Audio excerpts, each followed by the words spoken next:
हमारी बेटी सतयुग में ही विवाह योग्य थी, आप ऐसा कीजिए, कोई अच्छा सा वर देखिए और हमारी बेटी का विवाह उसी के साथ में कर दो। महाराज रेवतक कहने लगे, चिंता मत करो महारानी, हमसे बहुत बड़ी भूल हो गई। मैं रोजाना भगवान विष्णु की सभा में जाता हूँ, लेकिन मैं जिस बात को पूछना चाह रहे थे मैं उस बात को याद भूल गया। आज पुनः महाराज रेवतक भगवान विष्णु की सभा में पहुंचे हैं।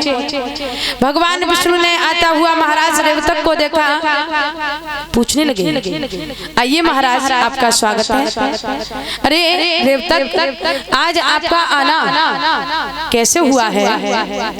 तो उसी समय महाराज रेवतक हाथ जोड़ करके खड़े हुए, हे नाथ हमें क्षमा करना, हे प्रभु हमसे एक बहुत बड़ी भूल हो गई। महाराज रेवतक की बात को सुना भगवान विष्णु कहने लगे, कहना क्या चाहते हो रेवतक, क्या हुआ?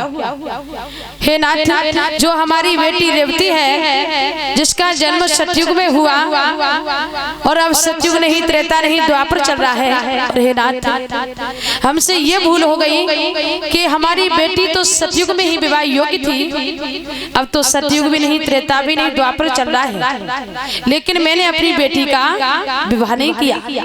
और हे नाथ आपसे हाथ जोड़ करके विनती है, यदि आपकी नजर में कोई अच्छा सा वर हो, अच्छा सा लड़का हो तो आप हमें बता दो, मैं उसी के साथ में अपनी बेटी का विवाह कर देंगे।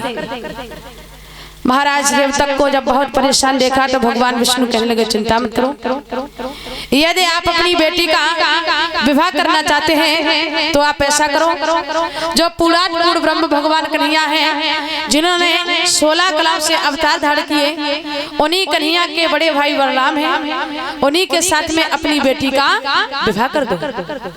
तो आज उसी समय महाराज रेवतक को बड़ी खुशी हुई।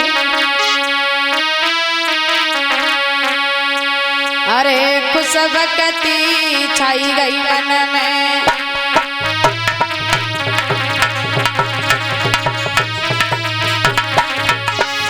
महाराज रेवतक को बड़ी खुशी हुई। विचार किया, यदि कहीं पूर्ण ब्रह्म भगवान कन्हैया के चरण हमारे आंगन में पड़ गए तो हमारा तो जीते जी उद्धार हो जाएगा। अरे खुश भक्ति छाई गई मन में, राजा लिपट गए और चरण में।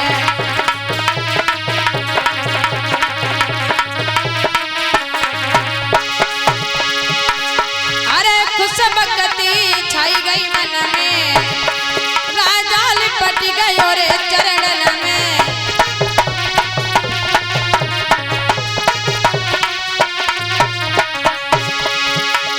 होई रहे पुण्य दान महलन में, राजा लिपट गए और चरण में।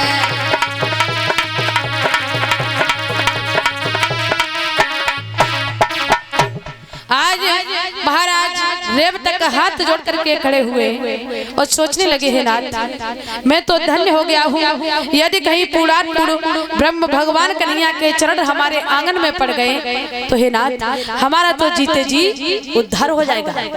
बड़े प्रसन्न हुए महाराज रेवतक, नाई ब्राह्मणों को बुलाया और कहा, जाओ हमारी बेटी का टीका लगवाओ, बलराम के लिए चढ़ा के आओ। तो आज नाई ब्राह्मण चले हैं रेवती का टीका लगन लेकर के। इधर जब बलराम को पता चला तो बलराम इनकार करने लगे। कन्हैया समझाने लगे, भैया देखो विवाह आज नहीं तो कल नहीं तो परसों भैया विवाह तो करना होगा, इसलिए ऐसा करो आप इस शादी को स्वीकार कर लो। कन्हैया के कहने पर बलराम ने आज उस विवाह को स्वीकार किया है। बोली वृंदावन बिहारी लाल की, राधा कृष्ण की।